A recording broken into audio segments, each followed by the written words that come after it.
having played in hostile environments, Super Bowls, pressure-packed situations, crowd, noise, etc., are you more nervous or thinking in that situation, or with quiet and 5 or 6, 10, 20, maybe 1,000 people watching you hit a little, 5-iron on a par 3, which gets you, which keeps you up at night? Significantly more difficult to hit the golf shot.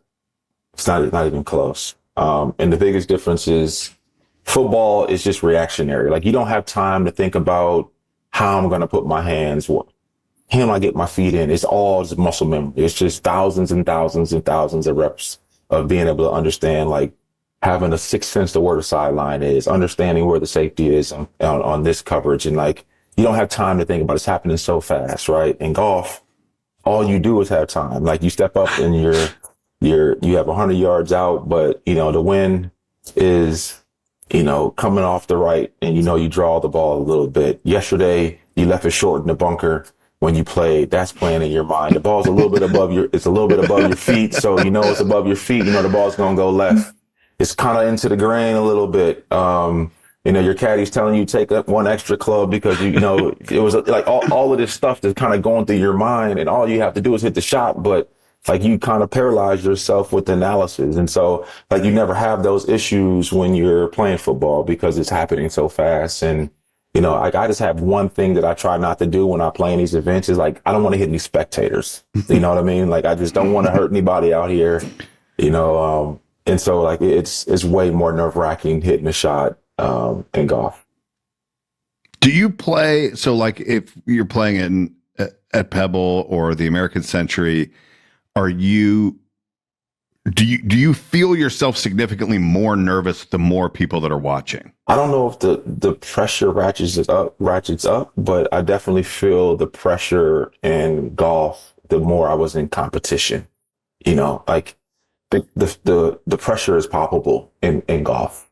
I could literally, coming down the stretch with a 1-shot lead, I could feel the tension in my hands. Like, my hands were not flowing freely. Like, I could literally feel, like, my hands more tense than they normally were. I never had that feeling in a football game where it's third down, I'm in the playoffs, I got inside leverage, I got to beat this guy across his face. And, like, I just didn't have those same nerves. In golf, you definitely have those nerves. And yeah. And I think it makes me appreciate the greatness of these players even more when those things happen.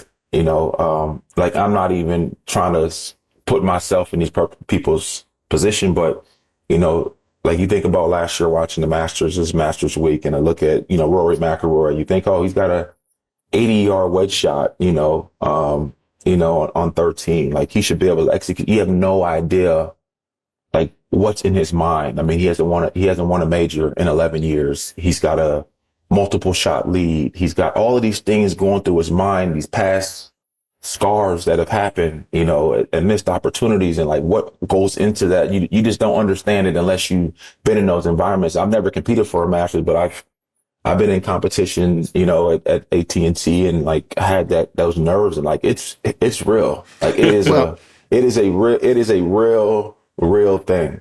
Well, I'm glad you brought that up because Kevin Streelman, who you won the Pebble Beach Pro-Am with twice, going down the stretch, apparently saw what he described as one of the most magical moments in golf history, watching your swing where you knocked over a ball washer with a heel shank. So I wanted to bring that story up and hear from your perspective how that happened.